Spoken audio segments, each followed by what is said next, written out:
Hey, well, good morning, everyone. Bonjour à tout le monde. My name is Ahmed Elawadi. I'm the CEO at Swimming Canada. It's my great pleasure to invite you and host you to the Swimming Canada Pool webinar series number 2.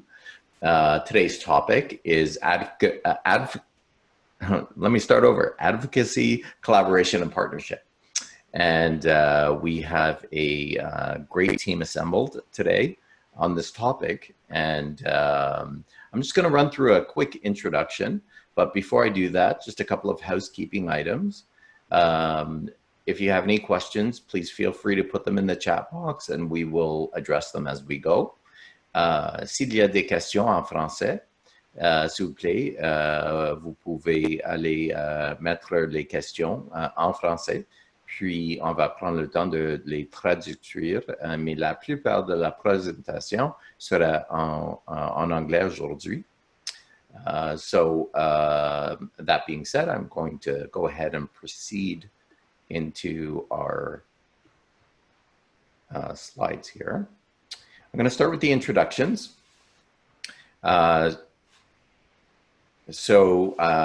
Myself, I've been with Swimming Canada for going on my 8th year. However, been involved in swimming for over 40 years since my father threw me into the pool for the first time. And then I've been in various roles in different aquatic sports, including swimming, for close to 40 years, as have the other speakers. And perhaps I could say they've been in longer than I have. So we'll start with Stu Isaac. Stu has spent his entire life in aquatic sports as a national team swimmer, collegiate national coach in the US, spent 26 years in marketing and management as an executive at Speedo, where he worked closely with Swimming Canada, as well as other teams and top coaches. Since then, he founded the Isaac Sports Group, which is a professional consulting organization in 2009. He's consulted with clients all across North America, from Canada and the United States. And he's going to bring great value to today's presentation. Our second speaker is Dan Thompson. Many of you know Dan Thompson. Dan is currently the CEO of Myrtha Pools. He is also a 1980 Olympic swim team member for Canada, national swim team member in the past. He's the past president of Swimming Canada, past president of Swim Ontario. He is an active and avid and very passionate swimmer at the master's level, and has been in aquatics. So if I say over 40 years, it's been over 41 years. I'm very pleased to have Dan here as well to join us, who brings a plethora of experience, not just from Myrtha Pools, but from the Canadian swimming environment, which is very key as well, and can bring great insights there.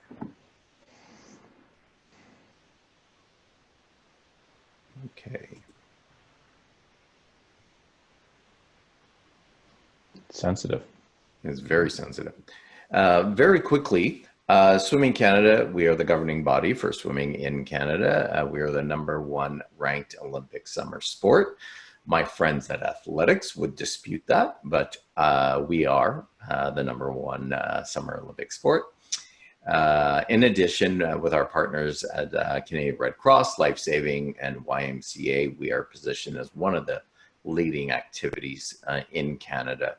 Our membership reach with 50,000 competitive swimmers, 2 million in swimming lessons, 100,000 officials, 4,000 coaches, 20,000 master swimmers, and growing. We have a professional infrastructure for distribution. We've done tremendous growth over the years. And of course, we have access to lifeguards at outdoor pools. During this COVID situation, it's been extremely valuable to have this type of network with our provincial system, our provincial bodies, our partners, in order to be able to get swimming back on the forefront, and swimming pools are opening at an exponential rate across the country. And so we're feeling very positive on the direction that we're going from a swimming perspective. From our strategic plan, this is our current strategic plan, which actually expires in about a month. However, our new strategic plan is very similar to this one. The last one, I think, was well built, and our new plan builds on this. So we have augmented not only Swimming Canada, but Swimming in Canada across the board by implementing our key pillars. World-leading performances, athlete development, organizational excellence, and financial capacity. Those are our 4 key areas that we have focused on from a strategic and operational perspective. Facilities is one of our high priorities in our plan, and is being more emphasized in our new plan as well. Which falls under athlete development and organizational excellence, and kind of bridges both of those areas. And so it's super important for us. There are thousands of facilities across the country. There are new builds that are being proposed across the country. And it's super important for us to maintain that infrastructure across Canada.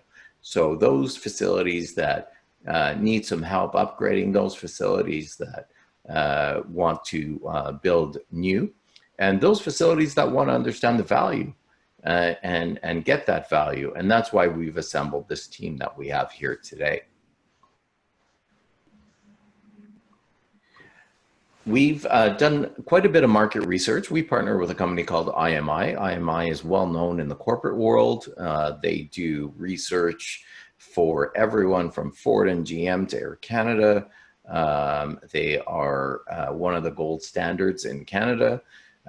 We have been very fortunate to partner with IMI, who has taken swimming under their wing, and occasionally, while they do mass surveys for the large corporations, and you either get stopped in the street or you get phone calls from them or surveys, they do tend to add in swimming questions.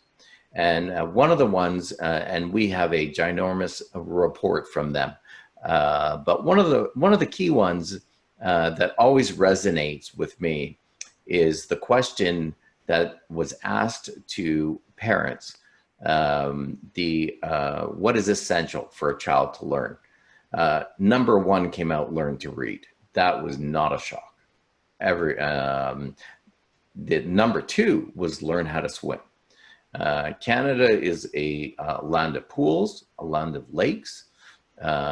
Canadians vacation during the winter, typically in warmer climates if you're not skiing. And parents want children to learn how to swim, whether it's at a beach, at a pool, at a water park, or any type of water-based facility. Or it could be sailing or any other. So whether you're in the water or you're floating on the water, parents want children to learn how to swim. And so facilities is super important to us. And this is why we're having these webinar series. So something just to share with everyone. Okay, at this point, I will turn it over to Stu Isaac and have him take the presentation from here, and I will leave you in his great hands. So, thank you for joining. Merci à tout le monde. Soyez pas gênés de demander des questions en français. Martine et moi vont traduire les questions. Et essayer de les répondre ou les répondre en anglais aussi. Merci beaucoup, and thank you, Stu. Over to you. Thank you, Ahmed. It's great to be back in the second of the webinars. I'm going to be taking control here.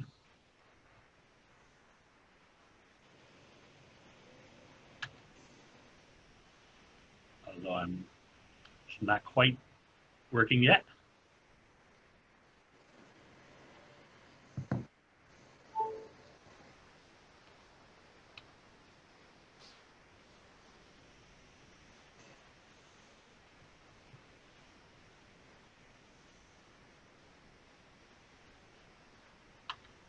Okay, Martine, mine is not working yet.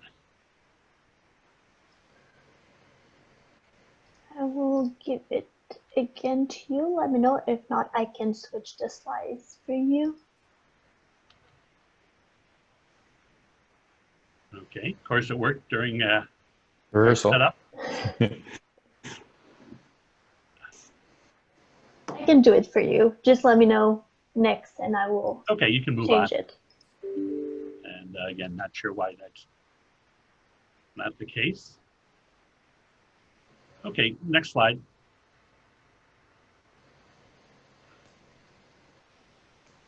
Now, I wanted to just touch base on the last webinar we had, which was really a general overview.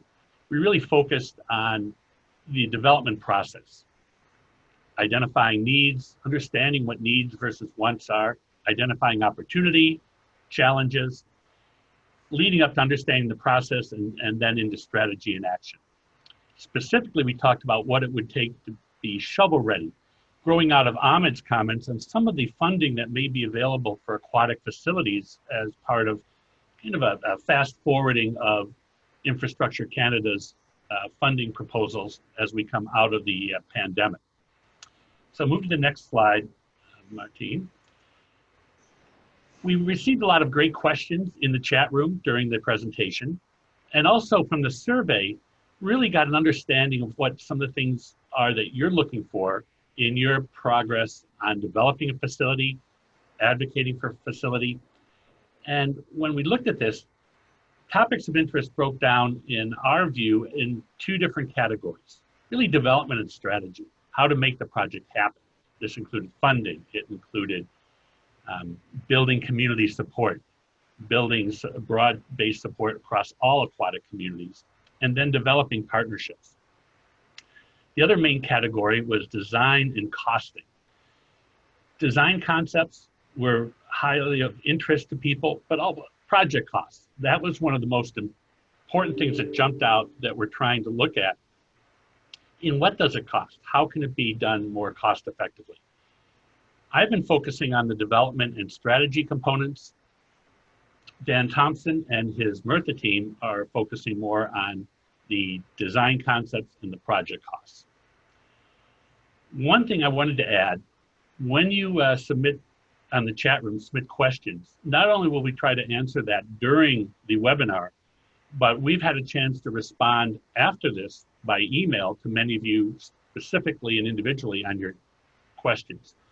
One thing we had a problem, one of the couple great questions from someone that we couldn't find the contact information in the registration. So if for some reason you're registered under somebody's name or an email address that we can't readily tell who it is, in the chat room, you may want to add your email address just so we can make sure we follow up and you're getting really the answers you need. Okay, next, Martine. We're going to talk about advocacy, collaboration, and partnership. These, to me, are the three critical progressive steps in the development of a project facility. Now, when you look at this initially, you may think that this is focused on the community and the sport organizations. In this webinar today, we have a great mix of representatives from Swim Canada member clubs. We have municipalities represented, cities, municipalities, provinces. For convenience, I'll just refer to them as cities, but again, it's broad-based. We have professional providers that seek to be providing these kinds of support services, consulting services, design services. And we have sport organizations, provincial sections. We have organizations that are pulling together projects in their community or their province. Each of you can take something away from this. For clubs and sport organizations, it's really how to most effectively be part of the development process. That's what we're going to talk about that's relevant to clubs and sport organizations. How you can bring value to the city or owner's development process, and what the steps are along that way. As a potential partner, what resources do you have that you can bring to a project? If you're a city, a municipality, the focus of this that we want you to take away is how best to foster and grow that community involvement and support. How can you work to really make community stakeholders an important part of the process? How do you turn random voices into coherent community input? Now, this initiative can come from the club or the advocacy group and ask the city, how can we come involved? But often cities can be proactive in this. How can you really develop a structure that allows that advocacy group to have a greater role in the process, and how that can bring value? As a city, you can identify what can these groups bring to the value of your process. And then if you're an architect, professional provider, we all know that any city RFP, any project you're involved in will always have a community engagement section. How are you going to engage the community? How are you going to, in their input, educate them? Working with an advocacy group or a collaborator or even a partner in the community can be a great tool for you as architects or professional service providers as part of the project team to have a great resource, take advantage of their work, and really help focus it in a way that makes your job easier. Okay, next, Martine.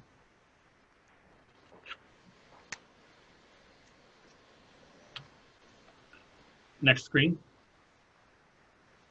Now, one too many, there you go.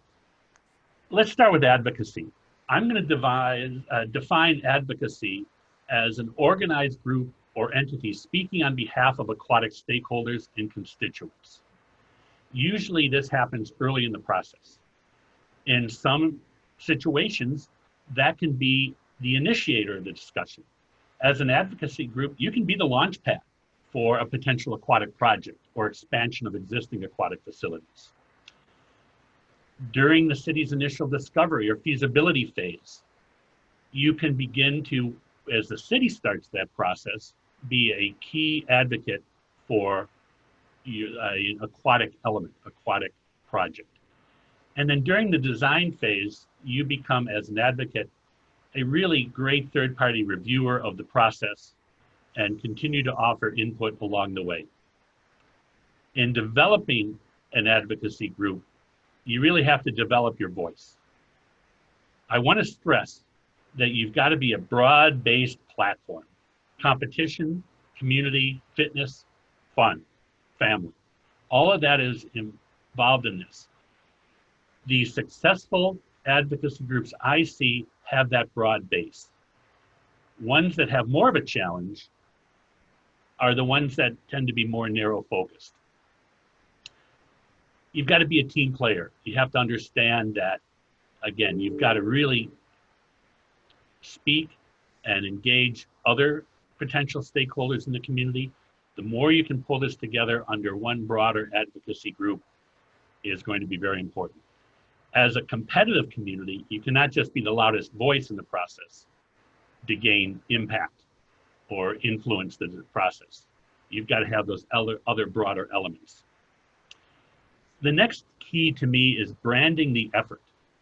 That might be friends of the XYZ Aquatic Center, or we're the Aquatic Center Initiative, or insert name of city or region there. A great example is Regina Aquatic Foundation. I remember speaking to the folks from Regina when it was a little bit more narrowly focused from the competitive community side, and they were in the midst of forming truly a formal organization that has now become, over the last couple of years, the Regina Aquatic Foundation. That is a great way because it's broader, its scope, and it has a formality to it that strengthens its voice. I threw a logo in of Splash Forward. This is a group we're working with out in the Pacific Northwest. They started with families of competitive swimmers, but they've broadened it into a much wider community advocacy group that covers therapy and senior activities, aquatic fitness, special needs, Paralympics. And they've created a logo, Splash Forward, water for all, water for life. So again, that kind of branding, it may seem a simple marketing exercise, but I can't stress how important it is in building your credibility. Next, you have to show understanding of the city and community goals and objectives. This is really important. As an advocacy group, clearly, as we said in the definition, if you're speaking on behalf of aquatic stakeholders and constituents, you certainly want to convey their goals and objectives and their opportunities. But if you're going to have an impact in the process and be able to really make some influence, you also have to understand the city and community goals, objectives, and their opportunities. In many cases, that may be some opportunities you're suggesting to them that they're not even aware of. So very important. If you're the city, these are all important elements because you can help craft how that advocacy group brings this to the table to you and to your project team. Next slide. Now, I say share your vision. What you have to make sure is when you're sharing your vision, much like on goals and objectives, you understand how it can complement and enhance the city vision. Often, if you're a city, you're focused on your needs, and sometimes you can be skeptical of some of the input from a traditional competitive aquatic organization or things that may be a little bit more narrowly focused. It's very important if you're the city to make sure that you are seeing how these things fit in, their vision fits into yours. And as an advocacy group, you've got to do the same thing, how it can complement and enhance it. It's not in opposition, it's not either or, they're not mutually exclusive. The next step is to establish credibility. Be the expert. Identify the value you bring to the process. Bring experts to the project. You have to have that expertise, whether it's in-house in your advocacy group or whether you're tapping into some outside professional providers, a mini feasibility study, consultants. Develop fact-based case for your aquatic facility. If you're up in front of the process, you really have to make that case up front. If you're going on and functioning while the city's already doing a feasibility study, this is all input that becomes part of their study also. Now, I'd like to talk about skin in the game. Part of your commitment is you need to show that you've got an investment in this. You're serious about this. Skin in the game might be as little as paying a few $1,000s for some consulting help. It may be the formal entity. The examples I used, the Regina Aquatic Foundation, Splash Forward, those have all become formalized not-for-profit organizations with a standing, tax-exempt numbers. Just being part of, let's say, your swim club as a formal entity does not go as far as if you take the effort and the small expense to really develop a formal entity. And I see some of the people attending the webinar today are parts of those formal entities, and I applaud their efforts in moving along in that process.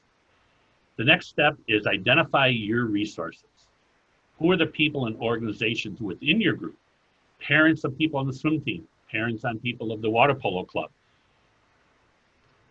Consultants, is there an architect that's involved in aquatics?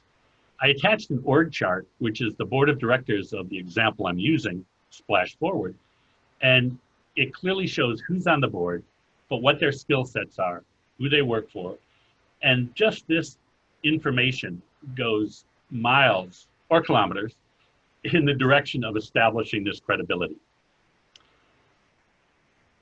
One of the questions that came up in the last meeting, in fact, one of the ones that we didn't know who it came from, was how can a consultant develop that,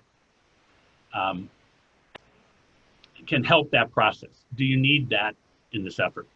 Consultant can help develop and filter and present the very basic information and facts and can fill in gaps. Not a major feasibility study, Sometimes it's just direction in pulling together information, comparable examples. Very important that you may want to explore this because, again, to move to the next stage from advocacy, you've got to bring some facts and some analysis to the table up front. Swimming Canada can help. Provincial sections can help. Myrtha pools can be a great resource in this because they have a wonderful wealth of knowledge that can support this. Your goal is to then move to the next phase, which is collaboration. That's getting the city and decision makers to listen to you and you to get a seat at the table. Let's go to the next slide.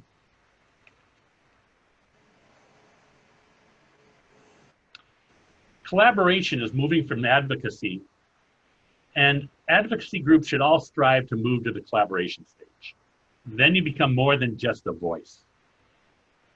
The city acknowledges your value to the project, invites you to have a seat at the table, as I said, participate in regular meetings with the city and the project team, gain access to and share city and project team info, review and respond, bring stakeholder and community evaluation and input to the process in a formal way. That's just not, writing to your councilman. That is really having a formal way to communicate this. If you're a city, how do you want that to happen? How would you advise that advocacy group to become a collaborating group? How do you leverage that? What benefits can they bring? Again, this is going to have to be a very closely working relationship, but it can be a win-win situation for both the city or municipality and their project team and what was originally an advocate and now is a collaborator in the process. Value you bring as a collaborator is assisting the city and project team in communicating and educating the community. This is critical. Many cities during the process will have open seminars, they'll have public meetings, they'll have things posted on their website. But it's great if you have, as a city, a partner, a collaborating partner that can share this information. And because they are part of the aquatic stakeholders in the community, they have a great deal of credibility within the community. Again, a win-win. A collaborator can bring additional resources to the table. That may be the next step in a consulting process with an outside consultant if you're an advocacy group that's become a collaborator. It can be an independent review of some of the city project teamwork.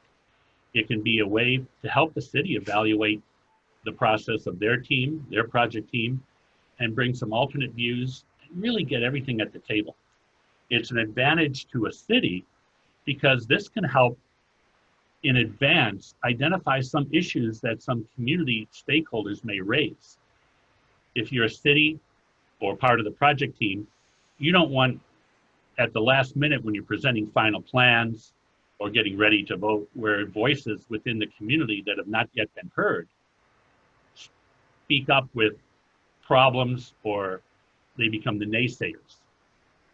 An advocacy group that becomes a collaborator can really help identify those naysayers, get ahead of the curve so those issues are addressed earlier in the project. You may not, as a collaborator, be an actual part of the decision-making process, but you want to ensure that your voice and the input from stakeholders has been heard in a formal and interactive manner. And again, formal manner, interactive manner, that's what differentiates, one of the most important parts that differentiates a collaborator with just an advocacy group that's just a voice from the community. If you go to the next slide, we move to partnership. Not all advocacy and collaborative groups will or even should become partners. A partnership is where your involvement in the project moves to providing actual resources in support of the project. That means you're becoming a difference maker. You're actually, whether it's funding, but there's a lot of ways to provide partnership support. And we're going to talk about a couple of these. One is additional funding. That's the first thing a city may look at is, can you bring some resources to the table? If I'm that advocacy and collaborative group that wants to move to a partnership, you have to start assessing, what does this mean? What can we bring to the table in terms of resources? It can be a significant donation to help make the project happen. That's the rarity. It can be to just enhance the project from a 25-meter to a 50-meter pool. What are those added funds needed? What are those added community support that's needed to make this happen? All things that you as a potential partner, you as the collaborative group, may be able to get help from your consultant, and certainly the city would have that information also. That also means maybe turning a 50-meter pool into an event pool, a training pool to an event pool. It may be taking an outdoor pool and making it a year-round facility. Perhaps that is just funding the scoreboard or any other key aquatic component that relates to your constituents. I stress these because those are components, but there are others. Something as small as sharing in the cost of a feasibility study.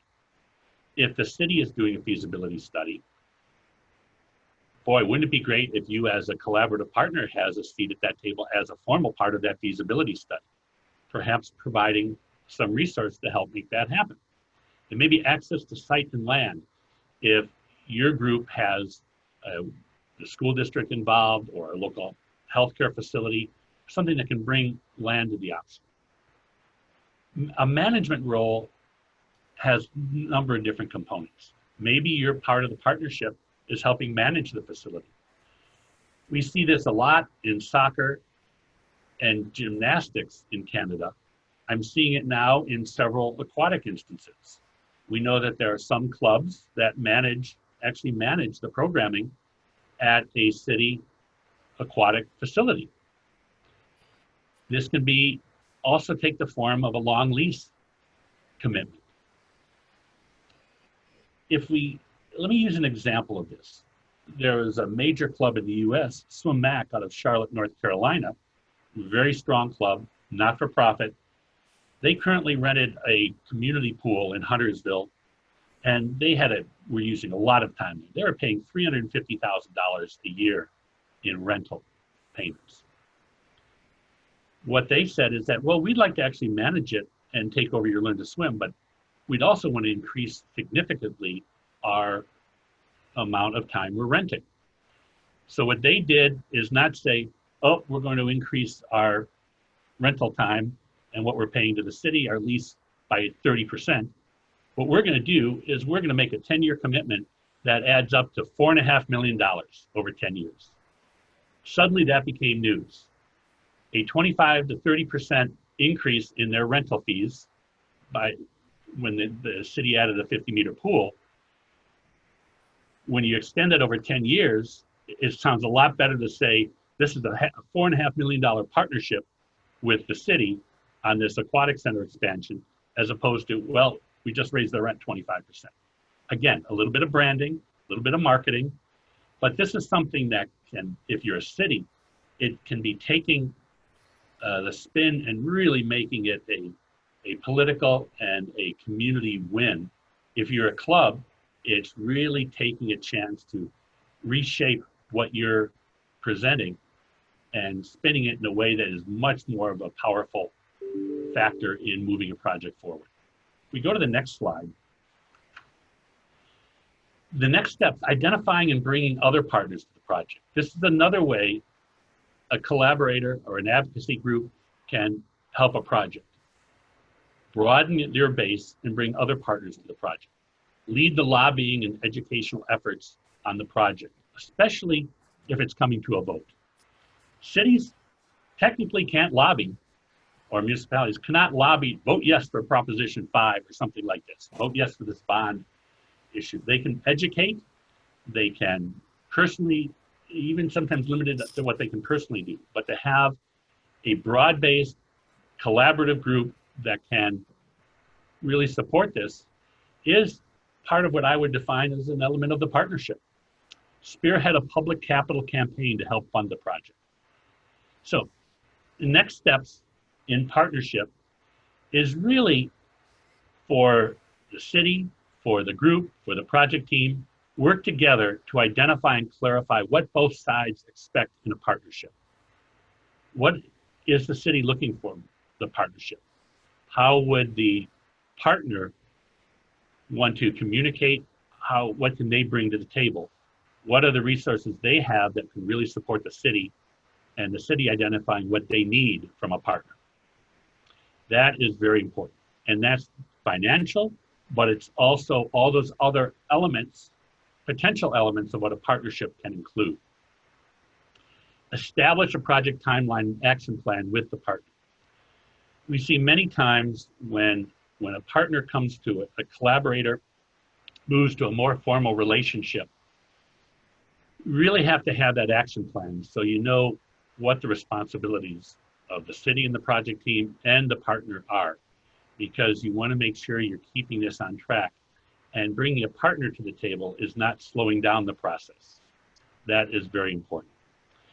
These are all a broad base, and it's very important that we understand all those elements, whether you're a city, whether you're a club, whether you're a professional service provider. That is a logical progression, and I hope it can help you move to the next steps. I wanted to take a look at chats here. And here's a question from Peter. In my experience as a staff within large municipalities in Canada, funding to build the facility is minute compared to lifetime operational costs. That is where, as management, we're looking for support when communicating with competitive aquatic groups. I want to make sure we broaden that because, again, it's not just competitive aquatic groups, it's a much broader range of community users and community non-competitive stakeholders. That, if anything, is where a advocacy group that's become a collaborator and ultimately a partner can really benefit, because your partners often are likely to be the long-term users and supporters that can help sustain those long-term operating costs. Early on, when I talked about costs as one of the fact-based elements you bring to the table, whenever I say costs, I mean capital costs and annual operating costs, annual and long-term operating costs. Any aquatic feasibility study, even a mini study that you might do as an advocacy group up front needs to discuss that. And not just your annual operating costs, but the long-term operating costs. So that's a very good question, and I want to emphasize that when we talk about costs, it's definitely both, and that collaborative partner can be very important to that. Let's go to the next slide. Next slide. I threw a chart of the facility development process, and you see that current scope of services. This is where, as an advocacy group and a collaborating partner, an advocacy group may start even left of that, when it's just a dream and you're trying to convince a municipality to move forward. Then you move to where you really are part of the feasibility study, the planning, and that's where it's really relevant to if you can move to that collaborative process and ultimately end that in the partnership stage where you go into the rest of that. So again, it's a progression that advocacy to collaborative partner to true partnership progresses through this series. Next slide.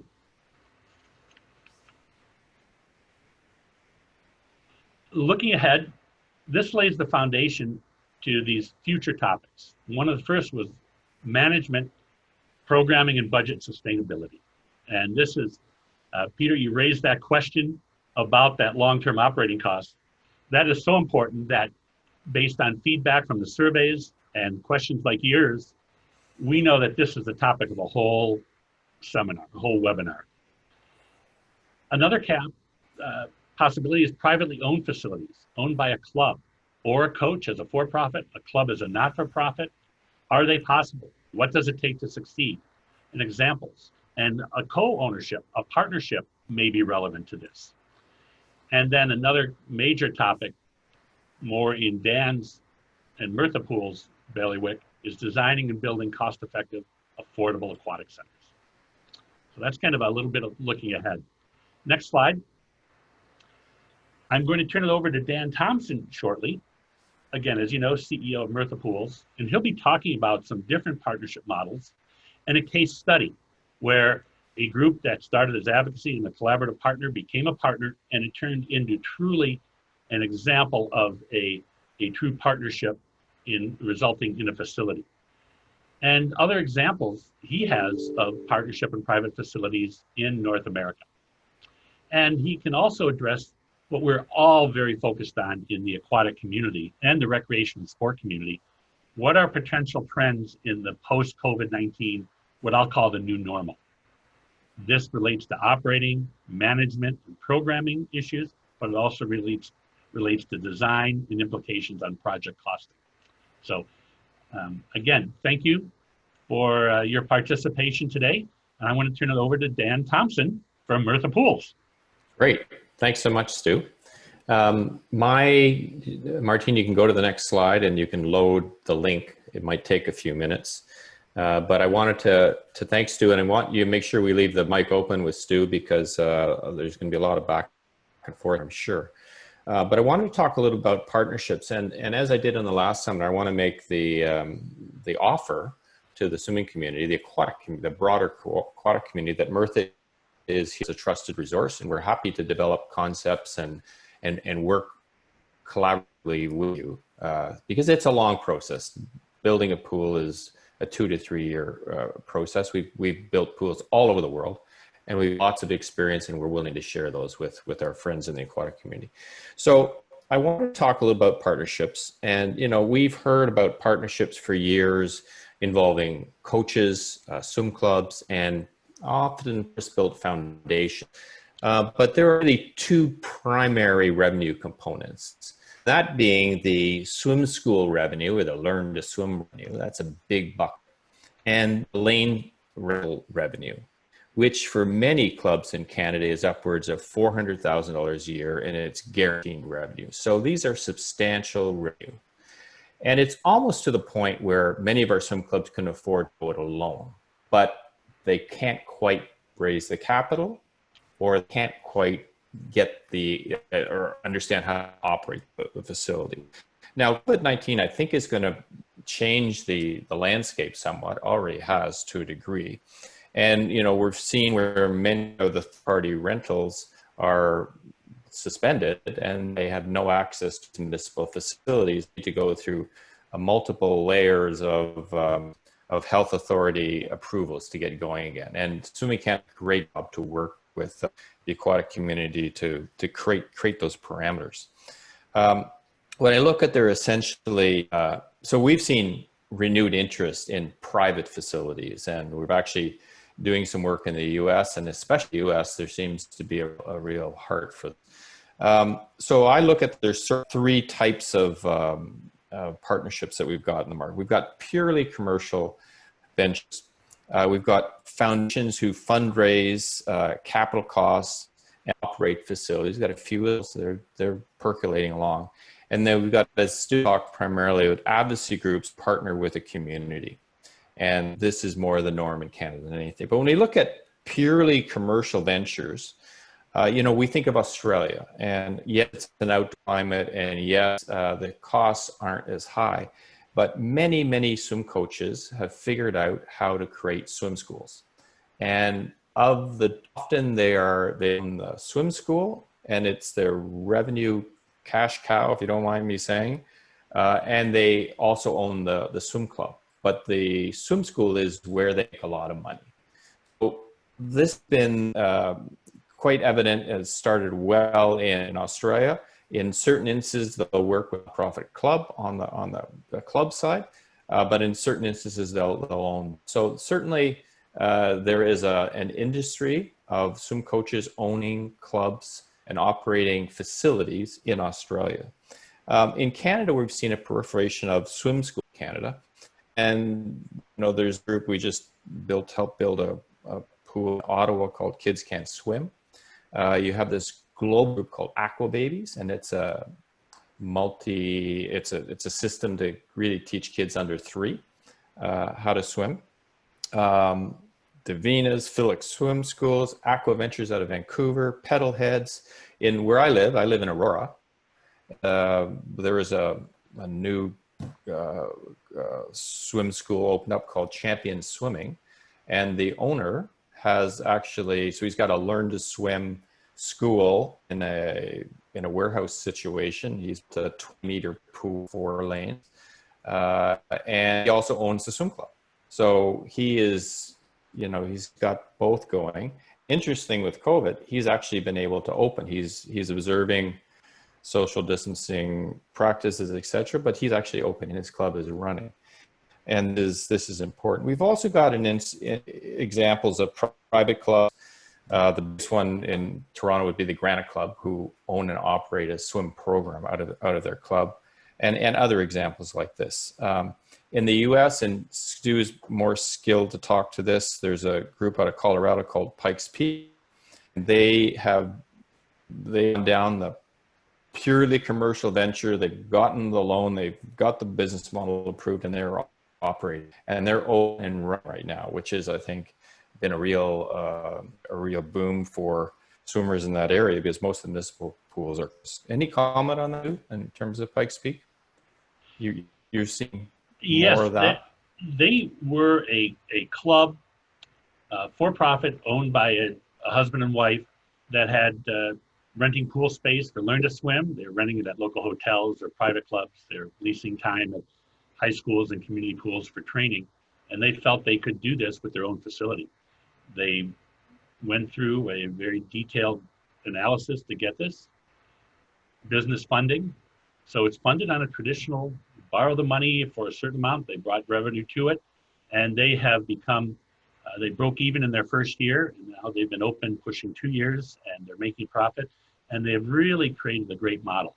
We probably see, I would say 10 to 12 of these clubs of various sizes that have broad-based aquatic programs that have been able to build their own facilities, sometimes in partnership, but more often than not on their own. So there's real potential in the business model that works, that I think will be of interest and have potential in Canada based on some of the things I see with the clubs, communities. So we've got the pretty commercial ventures, which are growing in Canada, swim schools being the main one. And I see why they couldn't work with municipalities as well in certain instances. If there were purpose-built tanks in municipal facilities for the swim, they could rent. But that's another conversation. We also have foundations who fundraise capital costs and operate facilities. So we're doing one group in Chelsea, Quebec, and they've got, it's called the Myrtha Foundation, and they've got an arena and a sports fitness center with meeting rooms. It's a community center, and now they will have a pool. So there's an example of a municipality that will contribute a stipend to offset the cost, but it's the foundation that's going to raise the money and build the facility. The example I want to do today with Cliques Aquatiques des Jardins in Mascouche is another great example of a private enterprise creating a foundation and operating a pool on behalf of the municipality. The other area I just want to touch on, advocacy groups who partner with the community. So, you know, the Swim Mac is a great example where you've got a 5 to 10 year agreement, and it's really just repackaging the current relationship you have and adding pieces to it. We've got examples, I know, in Brampton and Mississauga. We have school boards working with municipalities, working with subs to actually operate facilities. And maybe it's an older facility that they want to take off the main street, and the swim clubs come in to join and say, well, we'll operate it and we'll manage that asset for you. Great idea. And as I said a little earlier, I don't know why we couldn't have, in certain instances, and I know this doesn't happen, the Learn to Swim elements managed by swim clubs on behalf of the community. And that's my opportunity. So, but what are the limiting factors before I get into the case study? So I think there's this perception just in community that aquatic facilities are being expensive to build and maintain. And that's why I think the work that Stu does is so important, because he looks at it very analytically from an aquatic perspective, and he looks at all the revenue streams and expense. So I think that's an absolute critical piece in developing more saleable operating plans. And I think I could say that swim clubs, foundation coaches generally aren't good at private capital. We all try, but it's difficult. And the same with operating. You don't have a lot of swim clubs who have got experience in operating plans. And there are in other situations like Canlan in hockey, where you've got a private enterprise running and managing, building, raising the capital and operating 5 to 7 facilities across North America. We don't generally have that, and that's why the Mascouche example is a really, really interesting one. But there are examples, and I think close to home here in Oakville, with their soccer program and their gymnastics club that Stu alluded to, where basically, you know, they've got $500,000-$600,000 of achieved revenue. So actually gone to the municipality, the municipality has built them a purpose-built facility that they operate and run. Yes, they pay the mortgage basically to the municipality. That's a good example of advocacy partnership. So I wanted to talk a little bit about Mascouche and the pool here, which is opened last summer. And it is the brainchild of Benoit Chard and Marty Coutu, who happens to be our dealer in Quebec. It was built for $13.1 million, which is amazing. It has a primary tank. I'll show you some pictures in a second of a 8 by 25 meter tank, Myrtha tank with a ramp. It has a secondary area, which is sort of a fun zone, learn to swim, and a lazy river, which is really cool.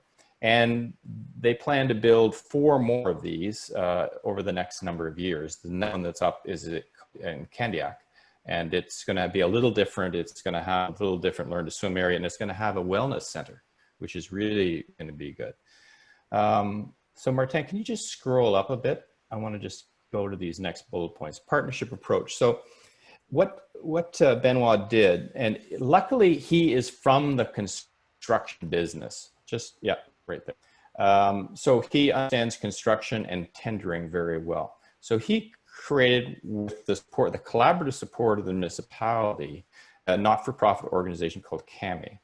And he did a deal with the municipality to run this facility. The city donated the land, and he's a 25-year management agreement to run this facility. And what he was able to do is he did the RFP. He got all the cost in, and he was able to lower the cost by approximately 40% off if you went to a traditional municipal tender. Part of it was because he really understands construction and he understands those costs. But he was able to, and they did an in-depth feasibility study, and they were able to really narrow it to a design build. So it was very well thought through. He knew exactly what he needed. He got pricing done, and he got it built. He insisted that there was a 3 to 5 year warranty on the entire building, which is usually it's 1 year. So that was unique. And he did some really creative things.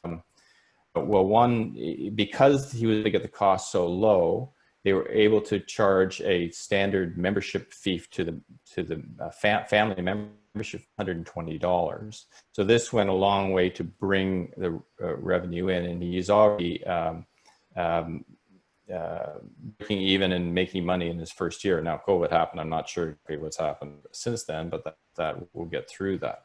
So I thought this was really, so the city contributes about $1.2 a year in a stipend and to offset the costs, and then he runs. That's my dog, and that's the bell going, by the way. One of the things they did that was really unique is they did a deal with a therapy group that comes in and runs physical therapy area, and then they rent the space, but they also rent the Easy River for rehab. So he's got up to $500,000 in rental for that. So very, very creative. And the way he's worked this partnership is that there's a small, over a 25-year period, and he's got a small residual, $100,000 to $200,000 a year, really profit, but it also supports the operating of the facility. So let's just take a look at some of the pictures here. And if you ever wanted to see this facility, I could arrange it, or others. Let's see, I don't know if, can you go to the next picture? I'll just talk to this picture here. Go back. go back one, sorry. So this is 8-lane, 25-meter pool. Myrtha, it's got a ramp and a stair access. It's got a concrete head wall. We would prefer a Myrtha head wall, a modular head wall. It's great. It's 1.35 meters, of course, at the deep end and 1.2 the shallow. So it still is a community pool, very much a community pool. Let's go to the next one. The next picture. It's a good view. That's the guard room. There's actually a cafe restaurant right here. Next slide. Yeah, this is just a view from the cafe, actually looking into the facility. Did some unique things with the mechanical room. You can't really see it. We'll go to the, oh yes. So that's the 25-meter, but that's the physiotherapy rule. That's the physiotherapy area right here. One of the things they did in the mechanical room that I thought was really interesting is it's immaculate, and most mechanical are. So they put this reflective windows so you could see into the mechanical room and you could eat off the floor. It's really well done with the latest Benson regenerative media, really thought through the mechanical system really well. This is a upper area there is they got a boardroom, but they also got spectator seating, which is creatively done because they can rent it out at different times. Next picture.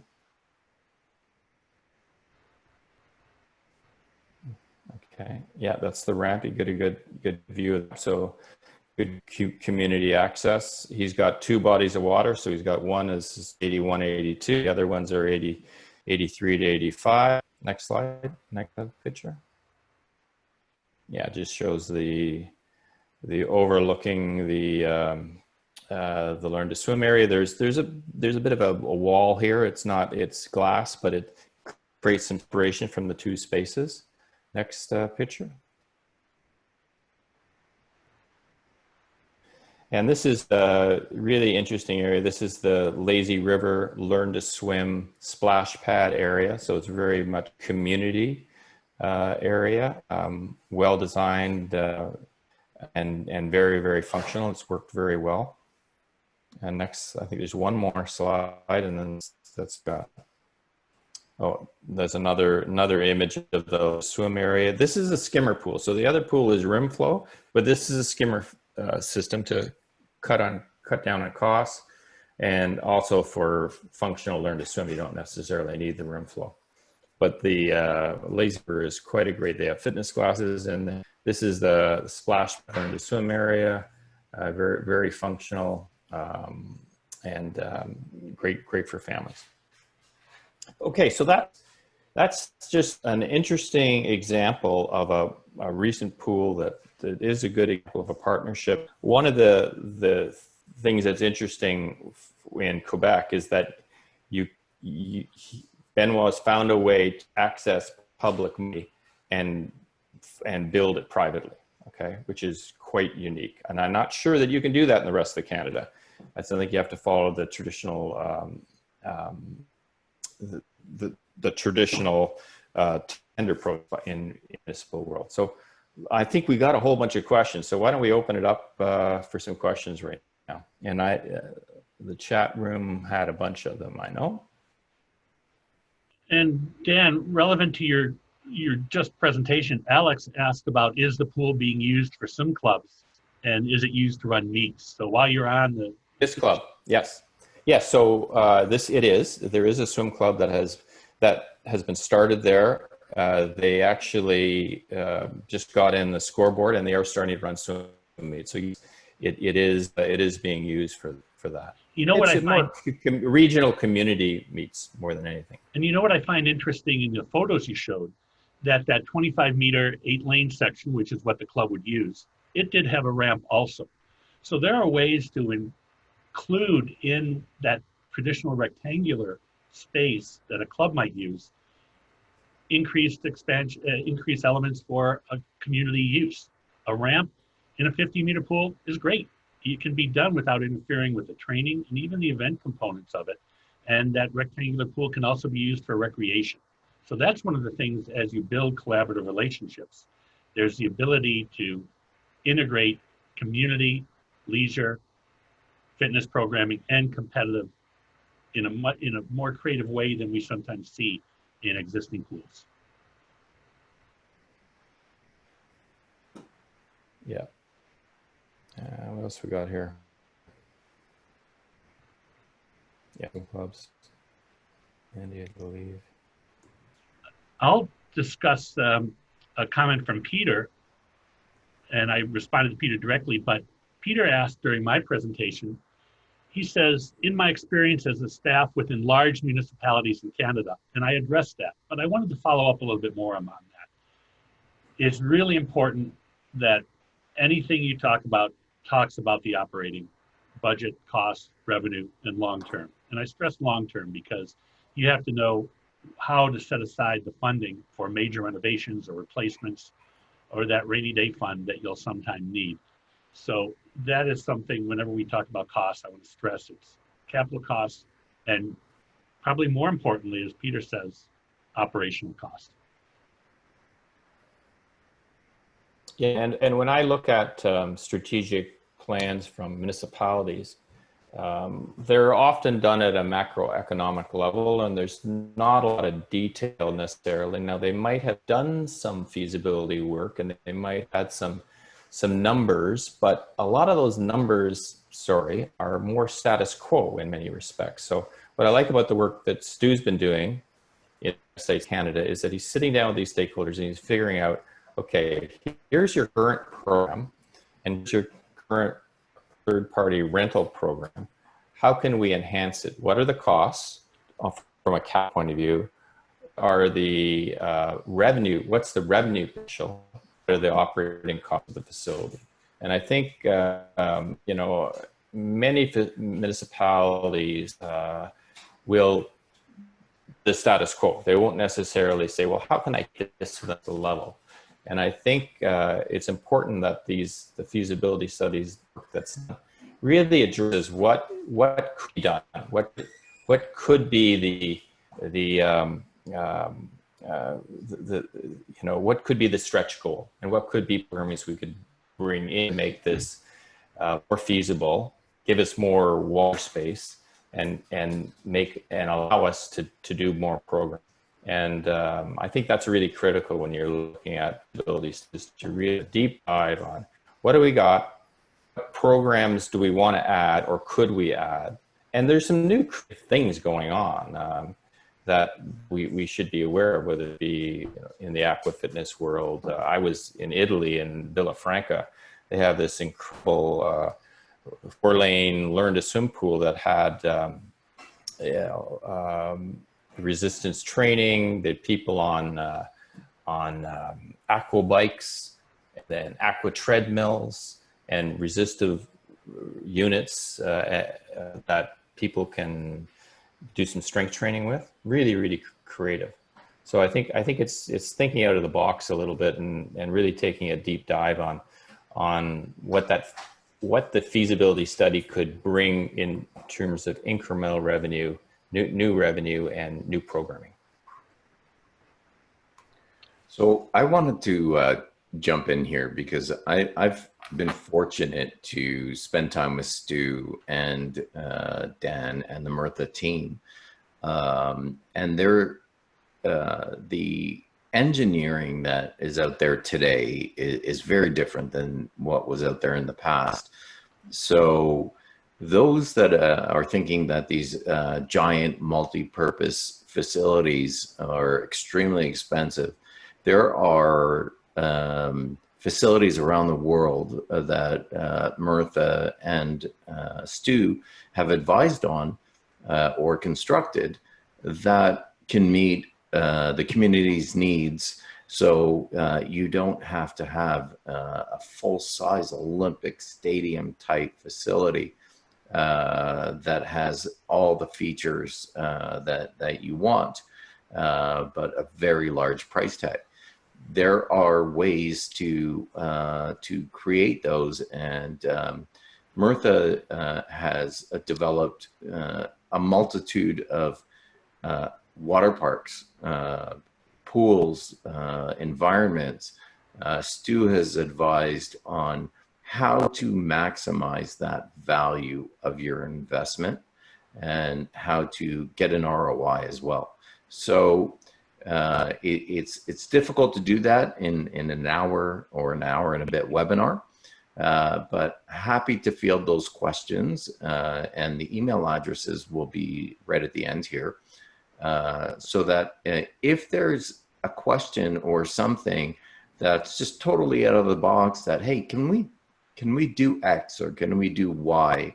I've been fortunate enough to sit through many FINA presentations where Myrtha's been, or speaking with Stu, and there are just so many different types of facilities out there that are available to us in the Canadian environment, where we've traditionally looked at 25-meter, 50-meter, 6-lane, sometimes a slide into the lane 1, which is not my favorite, but and Stu knows that. I see him laughing.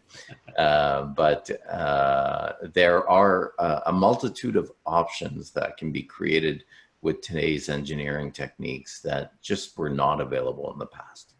So I wanted to add that in there, and perhaps preface that as a question to Stu and Dan, if each either one of you wanted to elaborate on a potential scenario that you can discuss, or an example of a facility around the world. Dan, you've probably got a little bit more experience with some of the. Yeah, and I think off top, what I said is, if you're looking to build a facility and you would like some world-class examples, you've got some questions like Margie's asking about, can you have a ramp that still would meet FINA standards in a 50-meter pool? Well, yes, you can. I don't know if you're having the World Championships or the Commonwealth Games necessarily on a ramp, but for sport training or an event, yes, we can do it. And there's some creative ways to do that. But we've got, if you came with that, said, I want a ramp in my 10-lane 50-meter pool, and I still want to be able to host events, I could show you 5 or 10 examples where we've done that. We've got that many pools that we've created and that many examples. Now, from our perspective, Dan's talking a lot about best-in-class facilities.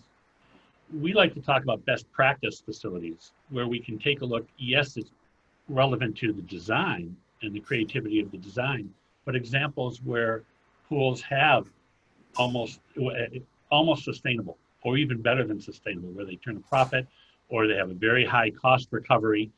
And even if they've expanded an existing facility, how they've improved cost recovery.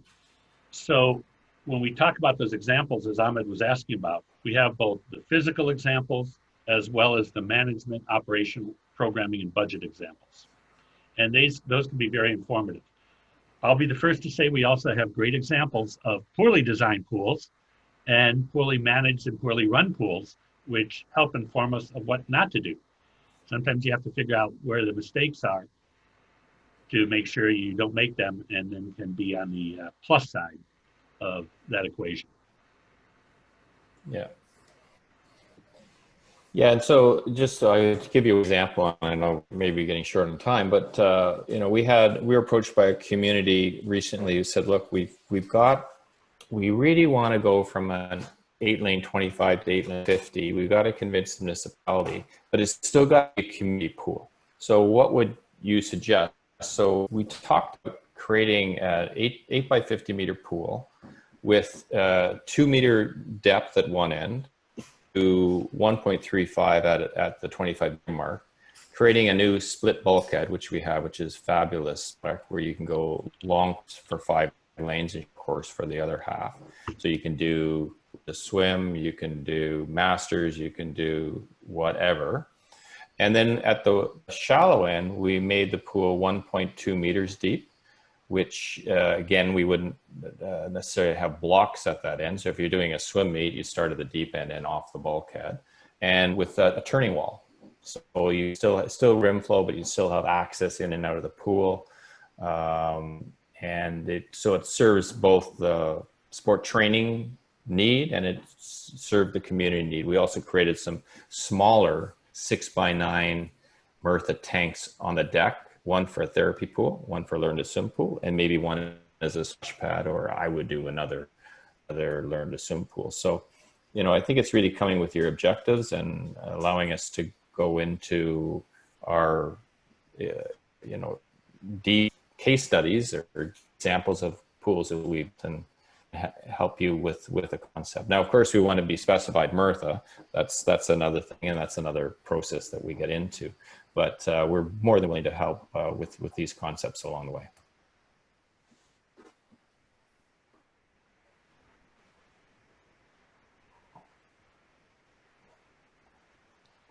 Okay. Yeah, I don't see any other questions. Dan, I have a question for you. Yeah. You brought up COVID, and are you seeing any facility impact looking ahead to the future of a, you know, post-pandemic era where design or management or operational elements may be changing? Nothing officially, because I think it's still early days, but certainly in my aquatic community, how the change rooms are situated and the flow of in and out of the building is key. The HVAC, I think, is going to be a huge issue, as we know. We learn more about COVID and other viruses like this. So I could see definitely changes in the HVAC, and the fact that instead of a push-pull, you're going to have more requirement for humidified environments. Certainly we've seen that.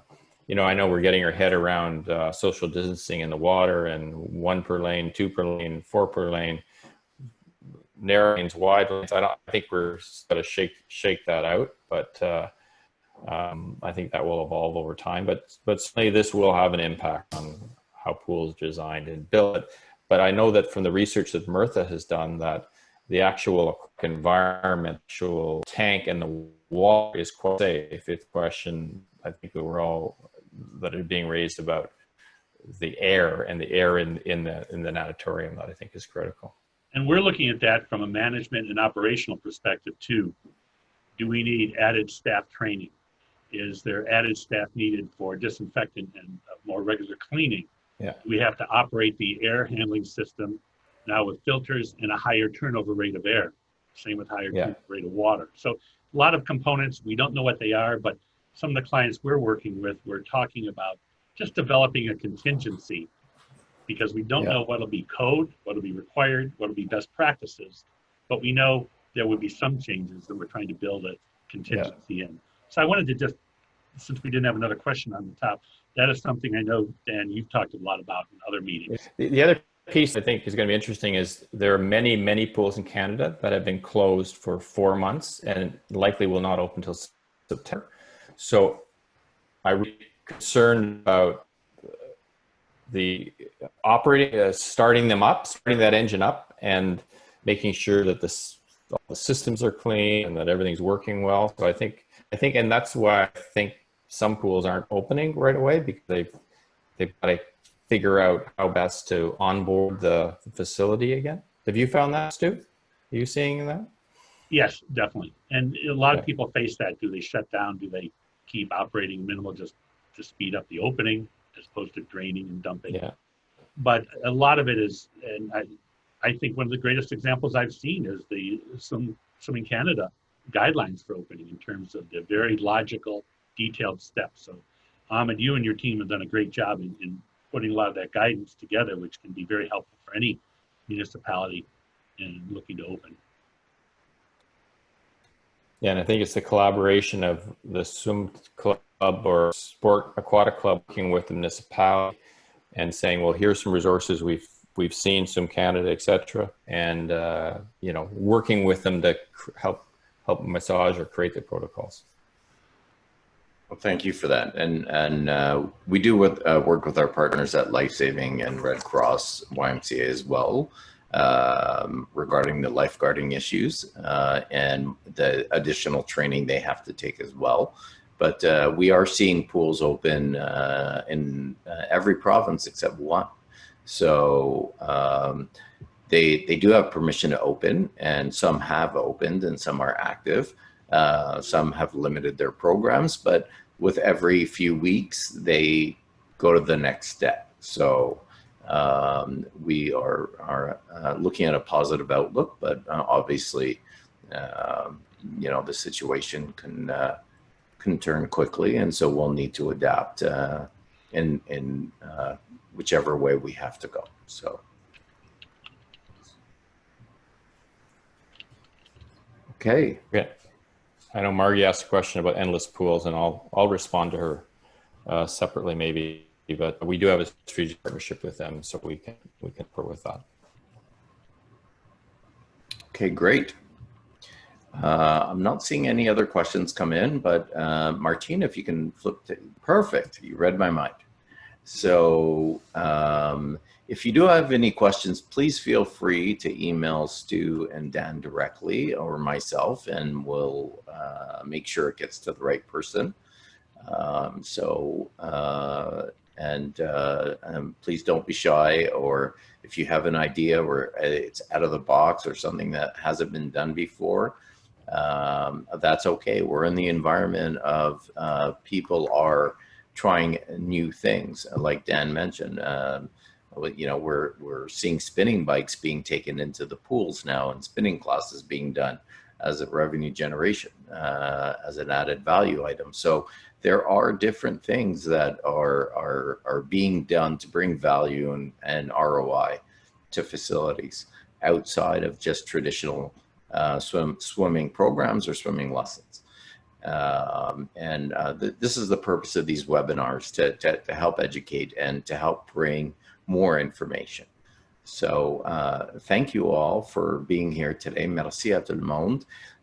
Encore, s'il y a des questions, vous pouvez nous envoyer des questions en français, puis on va les répondre directement en français.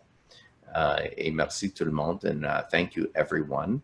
And we'll be scheduling a future webinar, date to be determined. But we look forward to seeing you all and interacting with you again.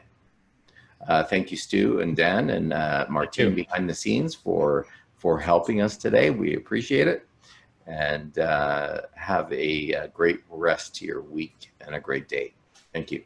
Thank you. Thank you.